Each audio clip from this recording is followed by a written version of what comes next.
माझा शब्द लक्षात ठेव. तू जगात कुठेही जा, कुठल्याही मंदिरात जा. ज्या क्रियेने तुम्हाला बांधलेलं आहे, ज्या क्रियेने तुम्हाला लॉक लावलंय ना, जोपर्यंत ती चावी मिळत नाही, तोपर्यंत तुमचं लॉक उघडणार नाही.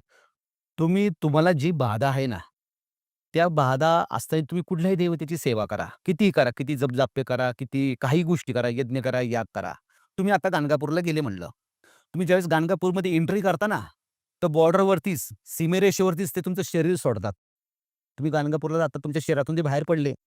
तुम्ही गाणगापूरला जाता, देवाच्या पाया पडता, प्रदक्षिणा मारता आणि परत तुम्ही रोडला लागला ना, की परत ते तुमच्यात एंट्री करता. हां, एखादी एखादी शक्ती खूप वर्षापासून तुमच्या बॉडीमध्ये आहे आणि ज्याने ती क्रिया केली तो मेलेला आहे.